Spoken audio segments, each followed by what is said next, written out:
오늘 각 영화를 잘 만들어주신 감독님의 간단한 소회라든지 아니 자기소개 듣도록 하겠습니다. 먼저 순서대로 하도록 하겠습니다. 딜레마의 김길수 감독님부터 시작하도록 하겠습니다. 네, 큰 박수 쳐주시면 감사하겠습니다. 네,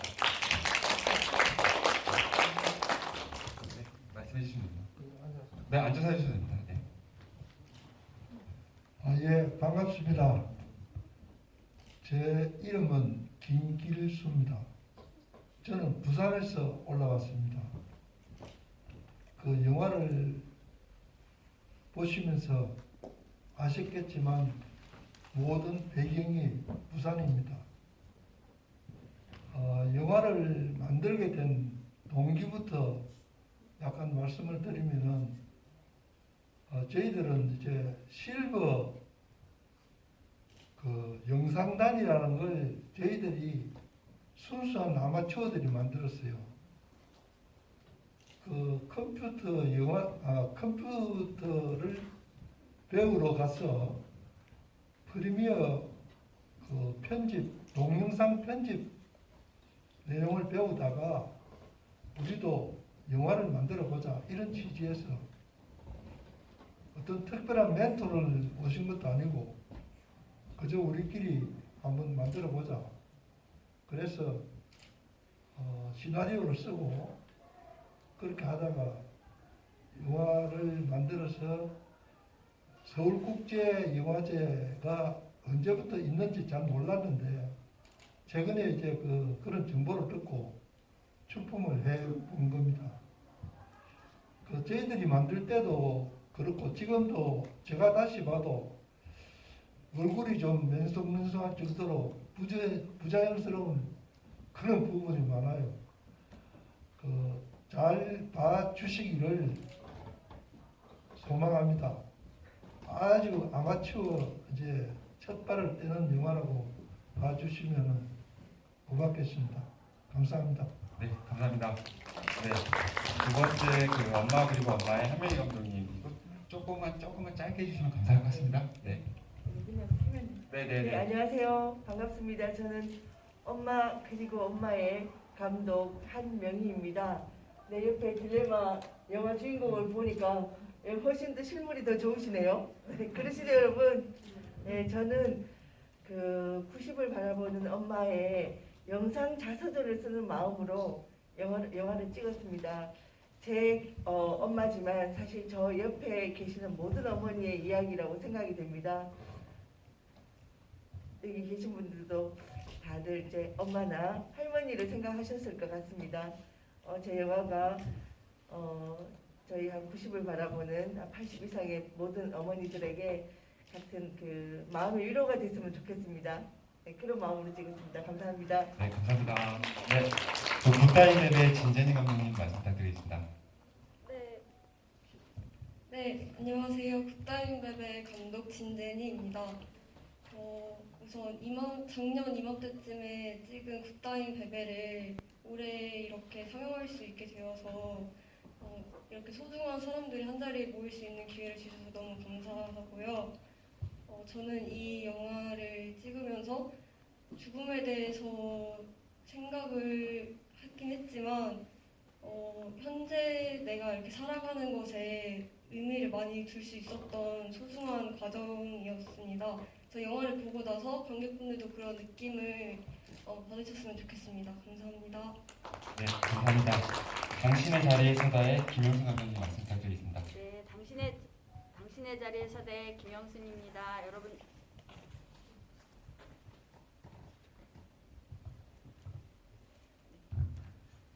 당신의 자리에 서다의 김영순입니다. 여러분 좋은 시간 되시기를 바랍니다. 감사합니다.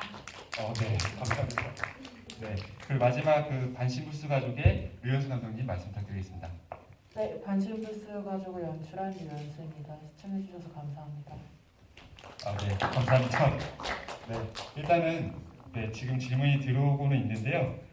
일단 저한테 제가 저는 이제 사실은 몇 분 앞에 딜레마 감독님도 그렇고 영화 시작 전에 잠깐 말씀을 나눌 기회가 있었습니다. 그래서 나누면서도 전 너무 좋았었고 사실은 저 같은 경우도 사실 얼마 전에 아버지가 돌아가셨었거든요. 그러다 보니까 사실 이 5편의 영화가 저한테는 되게 위로를 주는 종합 선물 세트라고 해야 되나요? 그래서 막 각자 이 시스토리가 저도 아들이 있다 보니까 이게 막 영화들이 저를 막 왔다 갔다 했었어요. 어쨌든 저는 개인적으로 너무 잘 봤던 영화인 거고 이제부터는 네 이제 감독님한테 질문을 드리도록 하겠습니다. 네 지금 먼저 순서대로 할게요. 지금 카톡창을 보고 계시겠지만 네 딜레마의 김길수 감독님한테 질문이 있는데요. 직접 자기 세대 문제를 직접 이야기하실 때가 좀 민감하셨을 것 같은데 영화 주제, 소재를 선정한 이유가 있으실까요? 라고 물어보셨습니다. 네. 그 요즘은 이 개인주의가 워낙 발달하고 하다 보니까 부모와 자식 간에도 그 옛날과 같은 그런 어떤 그 정이 제대로 흐르지 않는 것 같습니다.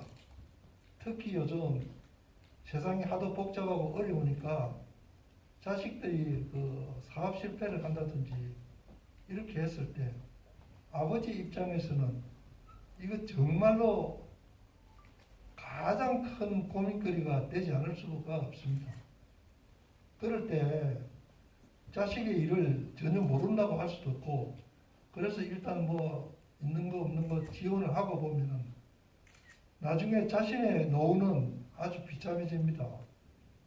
이런 사례는 우리 주변에서 찾아보면 얼마든지 보입니다. 그리고 요즘 사업이라는 게 그렇게 그 녹록한 게 아니지 않습니까? 이제 그래도 아버지니까 부모니까 자식에게 사업 자금을 떼주고 나면은 나중에 워낙 비참해지고 하니까 그걸 막기 위해서는 정말 그 부모와 자식 간에 무슨 효도 계약을 한다는 것은 그 영화에서도 나왔습니다만 말이 안 되는 계약입니다. 그래도 최소한의 어떤 방어막을 치기 위해서는 그런 거라도 해야 된다. 이게 지금 현재 사회에서 일어나는 하나의 그 풍조라고 해도 과언이 아닙니다. 잠깐 한마디만 더 말씀을 드리면 네, 괜찮습니다. 3년쯤 됐습니다. 대부분에서 그런 판례가 나왔어요. 자식한테 물려주었던 그 재산을 소송을 해가지고 아버지가 되찾으려고 했을 때 대부분 판례가 되찾으라, 돌려주라고 그런 판례가 나왔습니다.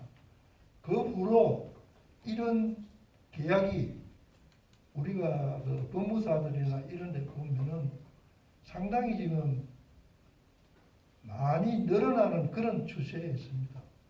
그래서 이런 걸 우리가 좀 한 번은 생각해 볼 문제가 아닌가 해서 주제로 삼고 만들어 본 겁니다. 이상입니다. 네, 감사합니다. 네, 지금 질문들이 들어와 있는데 제가 순서대로 가보도록 하겠습니다. 네, 두 번째 이제 엄마 그리고 엄마가 잘 보았다라고 하고요. 한명희 감독님께 엄마란 존재는 어떤 존재인지를 물어보셨습니다. 네, 저는 사실 엄마한테 한 번도 뭐 별로 잘해드린 게 하나도 없어요. 그냥 태어나서 학교 열심히 다니고 공부 열심히 하고 그냥 내가 결혼해서 내 새끼 잘 키우고 이러면 다 되는 건 줄 알았어요. 근데 그런데도 불구하고 엄마가 이제 90을 바라보니까 내가 엄마한테 정말 해줄 수 있는 게 뭘까 이런 생각이 늘 들었어요. 그래서 엄마가 만약에 세상을 떠난다면 이름 세 자만 남기고 하는 게 너무 마음이 아파서 이렇게 이제 우리를 낳고 키워주신 엄마의 모습을 나의 후대들한테 좀 전해주고 싶다는 그런 마음으로 찍었습니다. 그런 생각을 하시는 분이 많더라고요. 네. 한명희 감독님은 영화 시작 전에 저하고 얘기하실 때 눈물을 보이셨는데 지금도 좀 많이 보이시는 것 같고 아까 잠깐 영화 전에 말씀하신 부분이 뭐였냐면 영상 자서전을 남기는 게 되게 좋겠다라는 말씀을 해주셨습니다. 그래서 저도 사실 그 영화 보면서 저희 어머니도 지금 일을 하고 계실 때 나도 영상 자서전을 좀 남기면 좋지 않을까라는 생각을 잠깐 했었거든요. 그래서 그때 저 눈물을 보시는데 지금도 응원을 보여서 좀 안타깝긴 한데 어쨌든 네, 잘 들었습니다. 네, 그리고 세 번째 이제 굿타임 베베 진제니 감독님한테는요 물고기의 의미를 물어보셨는데 이거 제가 여기다 플러스 알파로 해서 여쭤볼 게 사실 자막 올라갈 때 물고기 이름이 베베라는 건 제가 알고 있었고요. 그런데 웰다잉이 원래는 막 많이 나오잖아요. 근데 굿다잉으로 바뀐 게 저는 궁금하기도 했습니다. 보통 웰다잉, 웰리빙으로 얘기를 했었는데 굿을 왜 붙여졌는지 혹시나 그게 궁금한 게 제 개인적인 것도 좀 섞여 있긴 합니다. 네. 우선 물고기의 의미는 굿타임 베베라는 작품은 다큐멘터리와 아트 비디오로 이렇게 구성이 되어 있는데요. 그 아트 비디오에 나오는 소녀와 그 물고기는 이제 물고기가 불필요한 연명 의료를 계속하는 그런 생명인 것이고, 그리고 소녀는 그런 소중한 사람을 보내주지 못하는 가장 친한 친구, 가족을 상징합니다. 그래서 이제 그 웰다잉이 아니라 굳이 굿다잉이라고 제가 표현을 한 이유는 사실 이제 웰다잉이라고 하면은 인터넷에 쳐보면 웰다잉 10개명 이렇게도 나오기도 하고 되게 다양하게 웰다잉에 대한 지침서가 되게 많이 나옵니다. 근데 저는 그런 것보다는 저희 작품에서 강조하고 있는 소통이라는 것을 통해서 가장 사랑하는 사람과 가장 필요하고 그런 시간들을 많이 가졌으면 좋겠다라는 기획 의도로 그게 바로 웰다잉보다는 굿다잉이지 않을까라는 생각으로 그렇게 표현을 한 것 같습니다. 아, 네. 제가 궁금한 부분 저도 해소가 됐고 혹시 물고기의 의미도 잘 설명이 됐을 거라고 생각이 듭니다. 네, 이제 그 다음에 이제 당신의 자리에서다 김용순 감독님께 여쭤보려고 하는데요. 저도 여자이다 보니 공감과 몰입이 너무 되었습니다. 나이가 들면 어느새 나도 엄마의 모습이랑 닮아질 것 같습니다. 그냥 질문입니다. 엄마는 다시 아들네 집으로 돌아갔을까요? 라고 물어보셨고요. 그래서 좀 네, 그거를 포함해서 사실은 그 어머니가 또 어머니다 보니까 제가 개인적으로 궁금한 부분은 그냥 본인이 생각했을 때 어머니는 또 어떤 의미가 좀 있는지도 저는 좀 여쭤보고 싶은데 그게 혹시 자서전 같은 느낌인 건지 그것도 좀 궁금하기도 했습니다. 네. 네, 자서전 같은 느낌은 아니고요. 첫째 영화가 끝날 쯤에 어머니는 다시 아들네 네. 집으로 돌아갔을까요? 돌아가지 않았을까요? 세상의 모든 어머니들이 그렇듯이 휴식이 필요했고 그리고 엄마라는 좋은 안식처에서 죄책감과 사랑과 모든 것이 뒤섞여진 마음에서 휴식을 취하고 돌아갔을 거라고 생각합니다. 그랬겠지요. 그리고 저의 자서전적인 얘기는 아니고요. 이 세상의 보편적인 어머니들의 상황이나 또 특히 한국의 많은 어머니들이 겪고 있는 현실 이런 것들에 위로를 드리고 싶었습니다. 사실 저희 어머니는 많이 나누고 많이 베푸시고 그래서 늘 이렇게 충만하게 잘 지내시는 거라서 저는 그것도 또 엄마가 행복한 것도 자식으로서는 위로가 많이 되더라고요. 감사합니다. 네, 제가 아까 전에 그 영화에서 보면 그 남편하고 아내랑 싸울 때도 그 대사라든지 그걸 봤을 때 저도 와이프랑 싸울 때 와이프가 저한테 그러거든요. 뭐 이렇게 당당하냐고. 근데 저는 그거 보고 제가 진짜 뜨끔했습니다. 뭐가 뭐 이렇게 잘났길래 당당하냐고 저한테 막 그걸 얘기하는데 그 대사들이 흔히 아까 말씀해 주신 것처럼 흔히 저희 어머니 세대에서 얘기해 주신 거나 그 부부싸움에서 충분히 나올 만한 이야기라서 제가 속으로 뜨끔한 기억이 납니다. 네. 그 다음에 이제 반신불수 가족의 그 류현수 감독님한테요 여쭤볼 게 있는데요. 여러 가지 있는데 제가 이 두 개를 합쳐서 먼저 물어보도록 하겠습니다. 네, 영화 너무 인상 깊게 잘 봤는데 촬영 장소를 어떻게 섭외하셨는지와 배우들 캐스팅 비하인드가 있으신지 궁금하다라고 했고요. 그 다음에 또 하나 더 하면 장애를 가진 인물과 그 가족의 이야기를 구성하시면서 생겼던 어려움이 있었을까요? 라고 여쭤보셨습니다. 첫 번째 질문이 좀 제작 관련된 전반적인 질문이었고 네네. 두 번째 질문이 장애를 둔 가족의 이야기를 이제 제가 시나리오를 쓰면서 문제가 있었는지 네, 어려움이 어려움이 있었는지에 대해서 물어봤습니다. 첫 번째로 장소 섭외 같은 경우에는 이제 영화관 섭외 같은 경우에는 난항을 정말 많이 겪어서 영화를 찍고 싶지 않은 이제 업고 싶은 마음과 싸우는 것의 연속이었는데 제가 찍은 곳은 성수 메가박스라고 지어진 지 얼마 안 된 곳이었고 이제 영화가 만들어지고 나서 이제 무대 인사하러 올 만한 그런 좀 잘 전시된 그런 용도의 메가박스로 지어진 지 얼마 안 돼가지고 그 성수 메가박스의 매니저님께서 근데 제가 지금 CGV에서 이런 얘기를 하고 있어가지고 괜찮습니다. 그게 뭐가 중요합니까? 지금 로고가 갑자기 그러니까 아무튼 굉장히 협조적으로 운영 중에 촬영을 해도 된다고 하셔가지고 여러 군데를 다니다가 처음에는 운영 중에 촬영하는 건 안 된다. 왜냐면 우리가 엑스트라가 30명 이상이 나와야 되니까 그런 일들 때문에 반려를 계속 하다가 결국 그렇게 조건을 내세워 주신 곳은 성수 메가박스밖에 없어가지고 그래서 제가 땡스트에도 꼭 성수 메가박스 매니저 이수비 매니저님을 꼭 넣어야겠다는 생각으로 감사하게 촬영을 잘 했고요. 배우님들 같은 경우에는 제가 졸업한 학교에 연기과 분들이 한두 분 계시고 그래서 제가 실제로 수업하다가 약간 마치 첫눈에 반하듯이 되게 좋은 마스크라고 생각해서 여자 주인공 이제 기주역의 황수경 배우 이제 공도은이라는 이름으로 그 활동을 하고 있는데 공도은 배우님한테 제가 컨택을 드렸고 그리고 다른 이제 어머니 아버지 배우들은 제가 처음 찍은 영화가 우리 아빠 한갑잔치라고 단편인데요. 그것도 감사하게 한 4, 5년 전에 서울 노인영화제 왔었는데 네.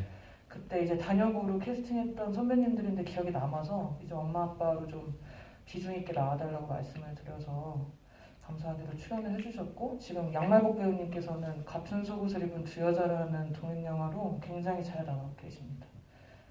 그리고 두 번째 질문이 이제 장애를 가진 가족들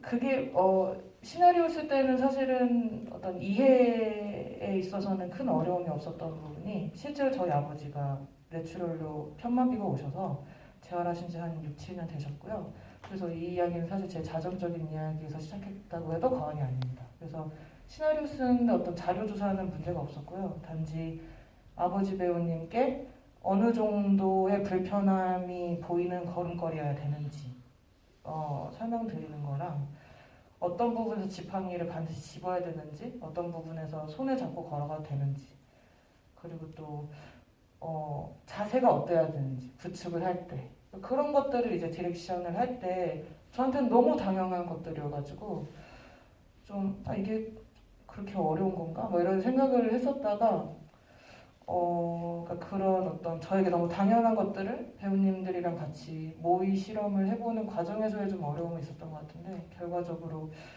영화에서는 잘 표현된 것 같아서 다행이라고 생각합니다. 네, 그 반시불스 가족은 사실 저희 아버지도 병원에 계셨던 거 조금 디테일이 있다라고 저는 조금 느낀 게 코 고는 소리 있잖아요. 그러니까 간병을 다 여기서 병원에서 보호자라면 자보신 분이 있으실 것 같은데 꼭 어디나 그 코 고는 분들이 있었다라는 거 부분이 있을 것 같아요.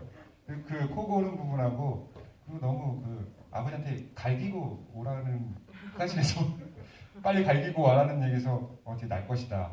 저 개인적으로 되게 좋았습니다. 네, 제가 이제 한 분 한 분 여기 다 질문이 들어온 거에서 한 분 한 분씩은 질문을 드리긴 했는데 사실은 아시다시피 이게 픽션하고 다큐멘터리랑 섞여 있습니다. 그래서 사실은 뭐가 낫냐, 뭐가 더 좋냐 이런 걸 떠나서 사실은 그 의미가 각자 있기 때문에 그 주제가 다 다르다고 생각이 들어서 저는 정말로 재밌게 5편을 봤던 것 같습니다. 어저께 저는 미리 한번 봤고 오늘 다시 한번 봤는데도 내가 뭘 질문해야 될지를 다시 껌껌한데 막 적고 있더라고요. 그러니까 제가 또 궁금한 게 또 생기더라고요. 그래서 그런 부분이 있었었고요. 그래서 지금 올라온 거에 질문보다도 좀 써주신 부분들이 좀 있습니다. 그래서 그걸 잠깐 읽어드리면 당신의 자리에서다는 모두의 엄마를 생각하게 하는 영화였다. 감동 100이었다. 라고 하는 분이 있었었고, 그리고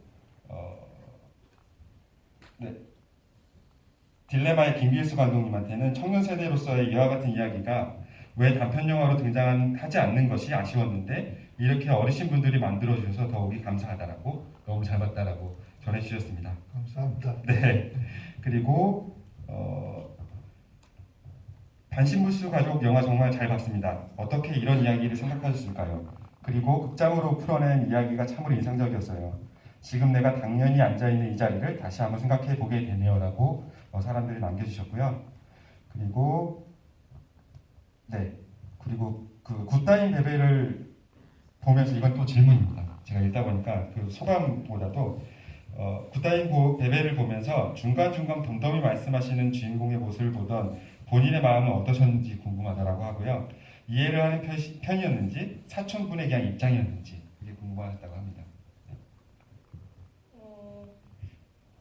사실 굿다인 베베를 다큐멘터리지만 상당히 짧은 제작 기간으로 촬영을 하였는데, 제가 이제 워낙 노인분들이랑 부친성이 좀 좋은 편이라 쉽게 공감하고 쉽게 대화를 잘 나누는 편이라 생각을 해서, 또 제가 그걸 제작했을 당시에 한 10년 정도 키웠던 17년 정도 키웠던 반려동물을 이제 무지개 다리를 건너는 그걸 이제 느꼈어요. 그래서 그 성실감과 함께 이제 더 깊이 공감할 수 있었던 것 같습니다. 네, 감사합니다. 네, 지금 그리고 그리고 엄마의 영화의 진심이 너무 느껴져서 좋았다라고 남겨주셨고요. 이제 공통 질문을 좀 드리도록 하겠습니다. 그냥 영화를 잘 만들어서 너무 감사하긴 한데 본인이 생각했을 때 이 장면은 내 최애다. 이건 내가 진짜 심혈을 기울여서 만들었다. 이런 부분이 있다라고 하시면 한 가지씩 말씀해 주시면 좋을 것 같고, 이번에는 끝에서부터 한번 할까요? 네. 네.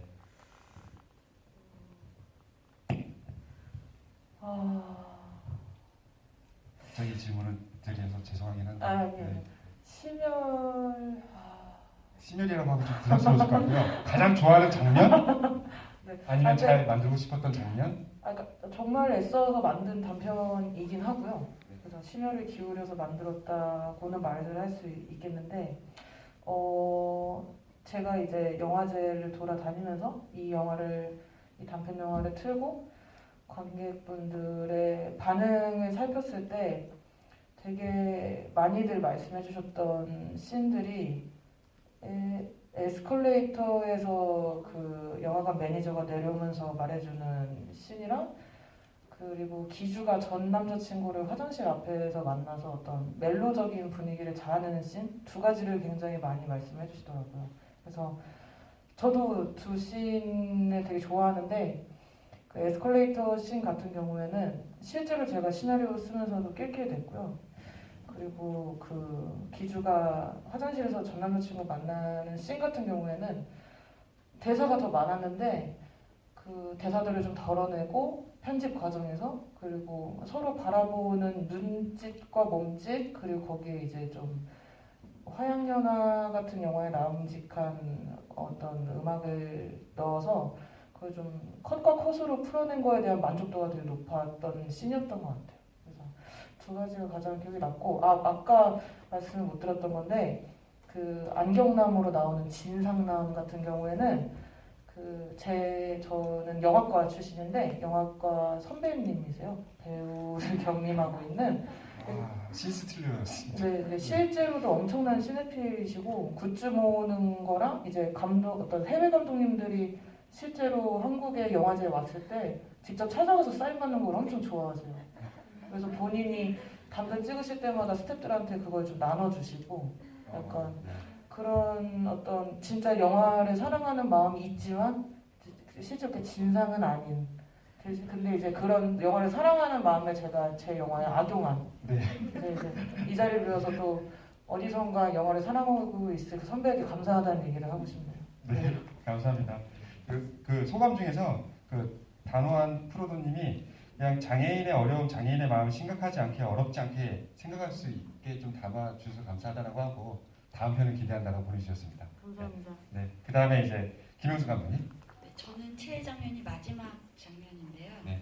마지막 장면 촬영하면서도 사실 배우분도 자신도 사실 엎드려서 많이 이 감정에 이 몰입이 돼서 당신 어머니를 많이 생각하셨다고 그러더라고요. 저도 마지막 장면을 보면서 많은 관객들이 위로받고 따뜻해지기를 바랬어요. 마지막 장면에 공을 많이 들였던 것 같습니다. 네, 감사합니다. 다 포인트가 똑같군요. 저도 그렇게 생각합니다. 네, 그다음에 진재니 감독님. 저는 가장 좋아하는 장면은 이제 고모가 창밖을 보면서 저희한테 손을 흔들거나 아니면은 이제 뭐 햇살을 느끼면서 고모부를 생각하는 그 장면들이 있어요. 약간 이게 이 영화는 저의 시점으로 만든 영화긴 한데 그 컷은 좀 3인칭 관점으로서도 볼 수 있는 컷이라서 좀 더 시청자들이 보기에 어떻게 느꼈을까 궁금하기도 하고 또 엄청 잘 담아둔 저희 촬영 감독 후진 군한테도 너무 감사하고 그리고 제작을 해준 경주 언니 뱀의 이름을 지어준 말씀하셔도 됩니다. 네, 미나 언니 그리고 너무 훌륭한 사운드를 담아준 정연 언니 너무너무 감사합니다. 네. 네. 잠시만요. 죄송합니다. 그리고 아트 비디오는 이제 또 지금 국방의 의무를 다하고 있는 유찬이라는 친구가 이제 찍어줬는데 정말 제가 좋아하는 두 촬영 감독과 함께해서 너무 좋았습니다. 네. 저는 또 개인적인 것도 잠깐 덧붙이자면 저는 그 어머니가 그 사진 들고 다시는 사랑하지 않을 거라고 하셨잖아요. 그 부분이 와 정말 사부님을 많이 사랑하시는구나 라는 생각이 정말 많이 들었습니다. 네. 감사합니다. 네. 그 다음에 한명희 감독님. 네, 저는 사실 영화라고는 정말 보기만 했지 찍는다고 제 평생에 영화 찍는다고 생각을 해본 적이 없어요. 그런데 한 3년 전인가 4년 전에 영등포 초단편 영화제 아카데미가 있었거든요. 거기서 이제 교육을 받고 물론 영화라는 게 저 혼자 하는 거는 아니라는 생각이 드는데 거기서 이제 실습 과정을 거쳐서 이렇게 제가 늘 하고 싶은 이야기를 그냥 꾸밈 없이 그냥 스마트폰 하나로 이렇게 이제 음악 넣고 이런 과정을 해서 여기까지 오게 됐는데요. 일단 그런 그 아카데미를 좀 개설해 만들어 주신 그 영화 어떻게 말씀을 드려야 되나요? 네, 영화 진흥원처럼 그런 건가요?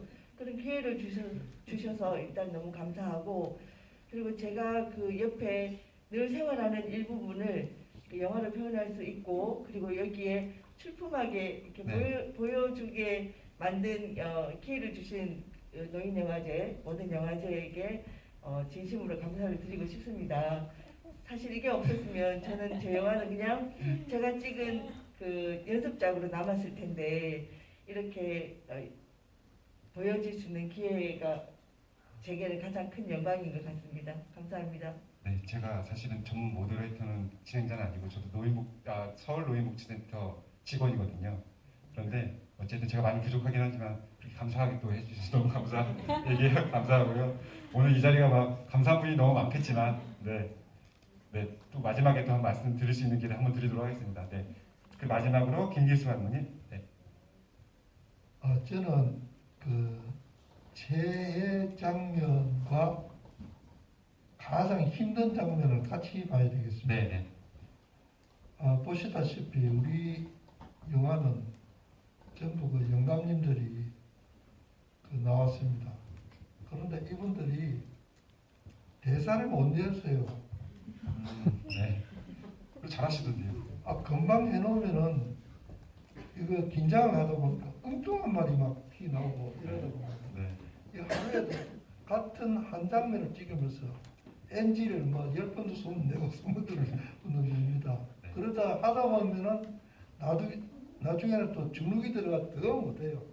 그래가지고 이튿날 새로 하자 이렇게 해가지고 하는 특히 이제 영감님하고 그 아들하고 싸움하는 장면은 그 아들은 그래도 뭐 아들하고 며느리는 좀 자연스럽게 나오는데 영감님은 이거 누가 봐도 너무 어색한 게 그러다 보니까 이 장면이 그 다른 뭐 전문가들 같으면은 진짜 NG 없이 그대로 넘어갈 건데 이틀 사흘씩을 그 한여름에 찍으면서 얼마나 애를 먹었는지 그게 지금도 생각이 납니다. 그래서 우리가 이제 앞으로 대사를 영감님들이 할 때는 못 외우니까 크게 원지에다가 대사를 저쪽에서 비춰가지고 그런 식으로 해보자 이렇게 이제 하면은 그걸 읽다 보면 또 아무 감정이 안 살아나요. 크게 힘든다 그런 생각을 많이 하고 있습니다. 어쨌든 그런 애로사항이 있었다는 걸 생각하시고 잘 좀 봐주시기 바랍니다. 네, 마지막 말씀은 다음에 또 다음 작품을 또 하시겠다는 말씀으로 제가 네, 생각하도록 하고요. 네, 지금 저희가 원래는 8시 25분까지가 한 30분 정도를 하게 되는 거였었는데 지금 사실 질문을 주신 게 또 있었는데 오늘 그 김길수 감독님이 얘기하는 것처럼 가장 힘드셨던 적이 언제였을까라고 이제 모든 감독님에게 물어보신 적이 있는데 제작하면서 근데 제가 이거까지 듣고 가도 될까요? 네, 짧게 얘기 들으면서 네. 그리고 거기다가 플러스해서 마지막 소회까지도 말씀해주시고 마무리하면 어떨까 생각입니다. 괜찮으실까요? 네. 그러면 이번에 김길수 감독님부터 뭐 제작이 힘들었던 점은 좀 지금 말씀하시긴 했는데 그냥 간단한 소회 얘기해 주셔도 되고요. 네, 마지막 그냥 관객하고 얘기하는 시간이라 생각해 주시고 이야기해 주시면 좋을 것 같습니다. 예, 네. 그래서 그 작품을 만들고 친구들이나 이런 가까운 사람들한테 보여주면 8, 90%가 그 참 공감을 한다 이런 반응이 나오니까 저희들도 제가 제 입장에서도 좀 막 틀린 말은 아니구나 하는 그 공감을 갖게 됐습니다. 그래서 그런 면이 좀 많이 고맙고 셰스테가 이렇게 굴러가는 거는 맞구나 하는 그런 어떤 확신을 지금 가질 수 있어서 다행이다 이렇게 생각합니다. 고맙습니다. 감사합니다. 네. 네, 큰 박수와 함께 마지막 말씀을 하시면 답변을 해주시고요. 네, 한명희 감독님.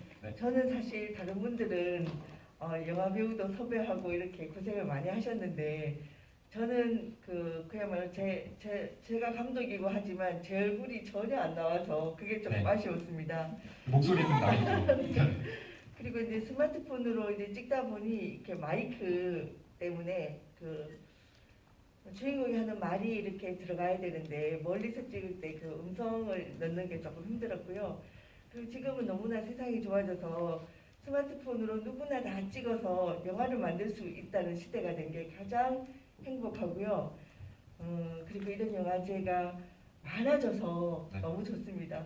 모두 도전하셔서 영화제 같은 멤버가 되시길 바랍니다. 네, 감사합니다. 큰 박수로 네, 김재희 감독님. 저는 지금 이제 영상학부 졸업학년을 앞두고 있는데요. 사실 이제 계속 영상과 영화를 공부하면서 영화라는 매체가 엄청 거대하고 저한테는 계속 애증의 감정을 주게 하는 것 같아요. 그래서 항상 제작할 때마다 너무 힘들고 좀 그런 마음들이 많이 들지만 이 굿타임 베베는 그런 힘든 순간들 속에서 약간 꺼내보고 좀 위로받고 힐링할 수 있게끔 만들어주는 정말 좋은 작품이었습니다.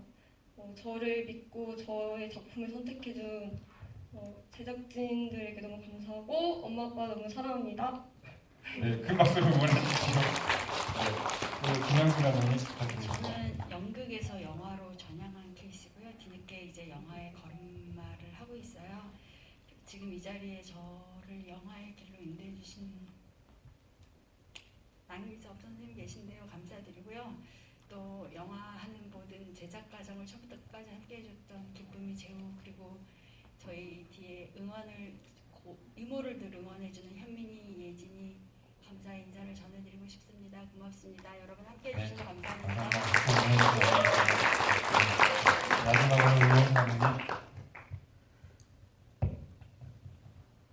저는 어려웠던 현장 제작하면서 어려웠던 얘기는 앞서 다 했던 것 같아가지고 저는 이제 노인 영화제에 이렇게 참석하게 된 게 2번째인데 항상 다른 영화제와는 다른 뭐라 해야 돼 신선함을 항상 느껴요. 어떤 거냐면 확실히 이렇게 선생님들과 같이 이렇게 같이 GV를 할 수 있다는 것과 그리고 제가 첫 노인영화제 GV 할 때도 버르장머리 없는 주인공에게 왜 이렇게 되바라졌냐는 질문을 받고 그랬었는데 그런 질문들이 저한테 엄청 신선하고 즐거웠던 것 같아요. 그래서 저는 항상 GV의 경험을 되게 감사하게 생각하는데 특히나 노인영화제가 다른 영화제와는 다른 항상 성격으로 저한테 다가와서 제가 노인이라는 칭호를 달 때까지 계속 오래오래 해주셨으면 좋겠습니다. 초청해주셔서 감사합니다. 마지막에 너무 훌륭하게 말씀드렸어요. 네, 저희 같은 경우는 사실은 저희가 전문 모더레이터 분이 있을 수도 있겠지만 저희는 제가 이제 노인복지센터 직원이다 보니까 조금 더 이익되는 경우가 되게 많거든요. 제 입장에서 생각해보는 거. 그래서 질문이 오늘 잘 나왔는지 모르겠고 개인적으로 제가 궁금한 것도 내가 어떤 질문을 드리면 좋을까라는 생각을 좀 해봤었는데 어쨌든 다 오늘 영화는 정말 저도 개인적으로 아까 초반에 말씀드린 것처럼 위로가 되는 선물 세트 같은 느낌이었고 아무래도 관객 여러분도 저랑 마찬가지라는 생각을 하고 있고요. 그리고 오늘 시상식 소감처럼 다 말씀해 주시겠는데 제가 봤을 때 하나 한 분 한 분 다 정말 다 위너십니다. 다 승리하신 분이라 생각하고 앞으로도 좋은 작품 또 기대하도록 하겠습니다. 네, 감사합니다. 네, 큰 박수 부탁드리겠습니다. 네, 감사합니다. 감사합니다. 네, 감사합니다. 네. 감사합니다.